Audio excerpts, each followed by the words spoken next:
everybody, my name is Lily, and today I want to answer the question, is the Design Museum of Chicago worth your money? The rules are simple. I will be ranking the Design Museum of Chicago based off of 5 categories, each ranked 1 through 5. Those categories are enjoyment, activities, education, organization, and time value. I'm pretty excited to go to this place. I've only ever heard about it last week, so we will see how this goes. I will see you guys after the museum.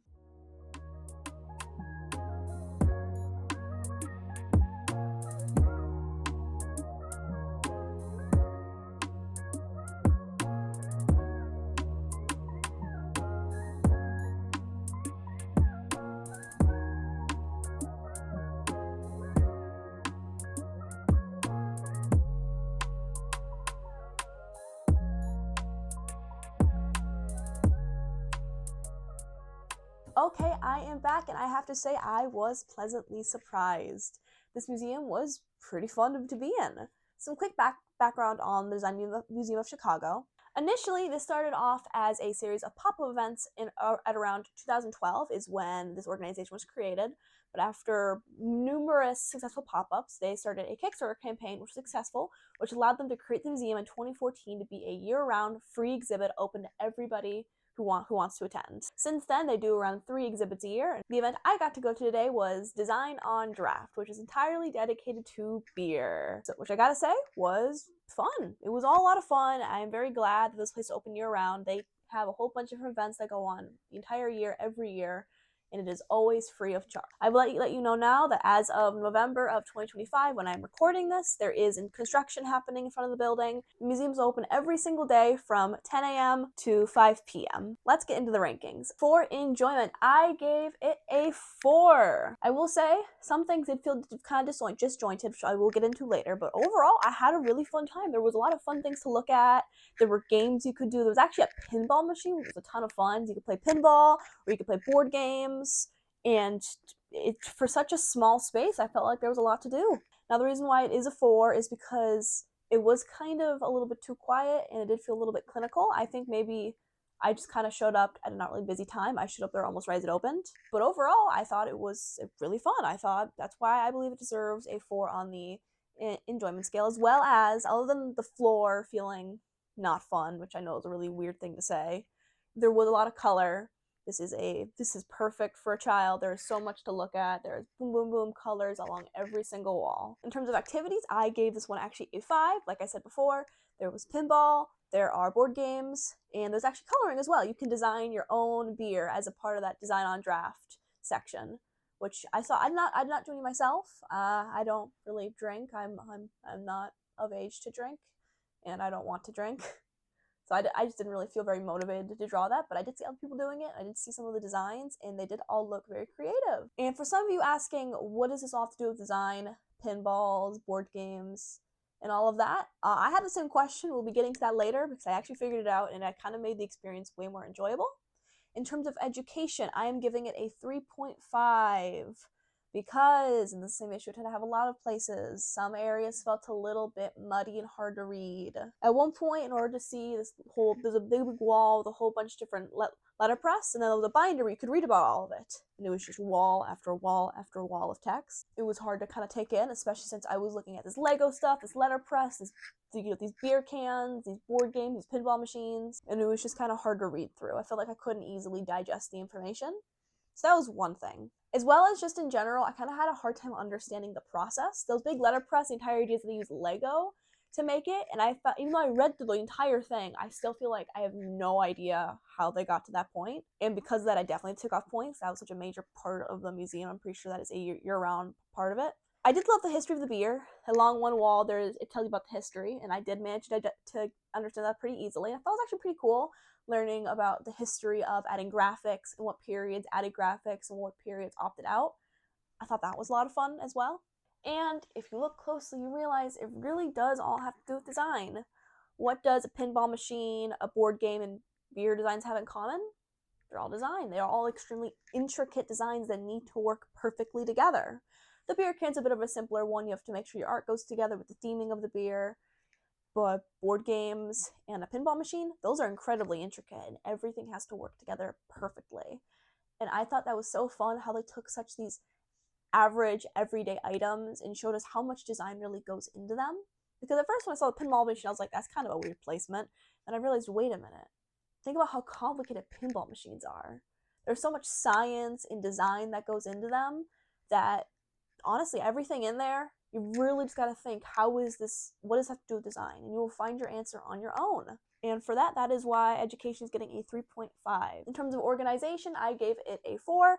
It was easy to navigate. It is just one big open room that is only blocked off by kind of like a half wall, not even more like a third of a wall. It doesn't even reach the ceiling. It's more just like, yeah, it's just kind of half a wall. So it's pretty easy to navigate. It's just kind of a very oblong shape, if that makes any sense. You have here, and it's over here, and then you have one little room up here, and that's it. When you enter, immediately to your right, you can see a big Lego area, and the next to it is the letterpress. And then on the first side of that wall is all about design. There's an area you can put down what design means to you. There's an area you can put on pieces of paper how design can shape and help out Chicago. Next to that is the pinball machines. And then behind that big wall, you can see beer cans on both sides. On the right side is where they have all that fun information. And then on the other side of that wall, like I said earlier, that is where you can draw your own beer. That is where they have a map of all the different fun breweries you can go to. Has a lot about history as well as the board games.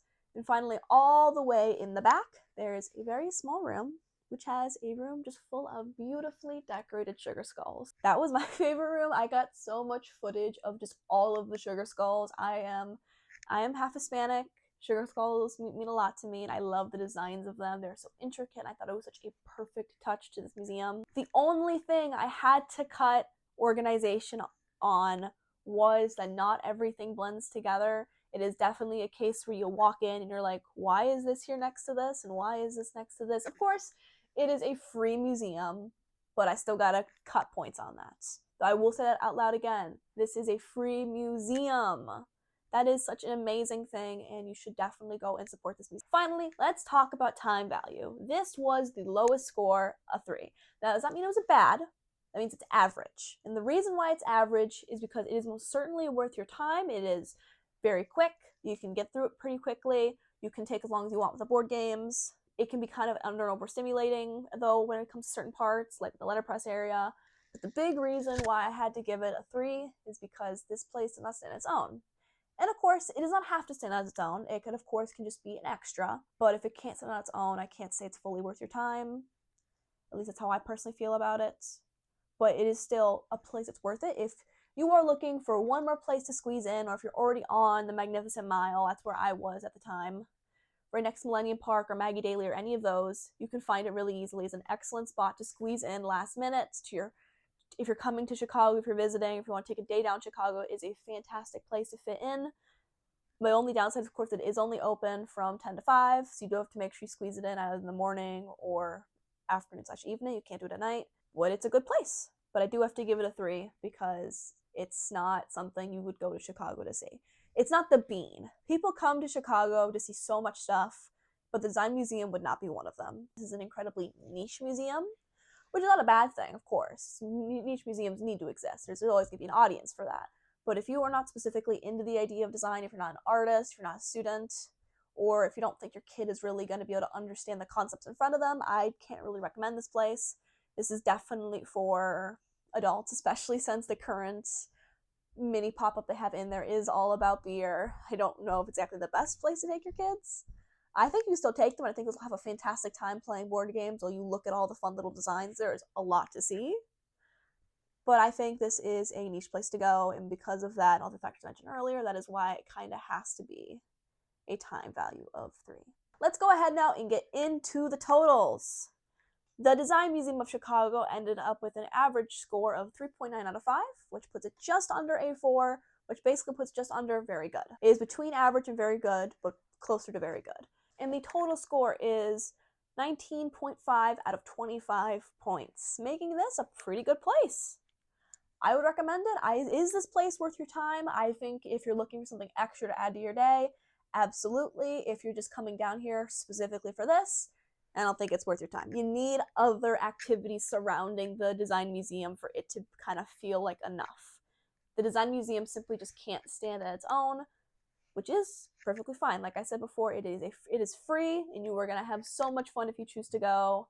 Just remember there is in fact construction. It is free, so don't expect, the grandest of things, as well as keep in mind that the current pop-up as of November, and I believe the current mini exhibition they've going on, the Design on Draft, is going on from October 23rd, 2025 to April 13th of 2026. As of recording this, it is November of 2025, and this is coming out, I believe, in January of 2026.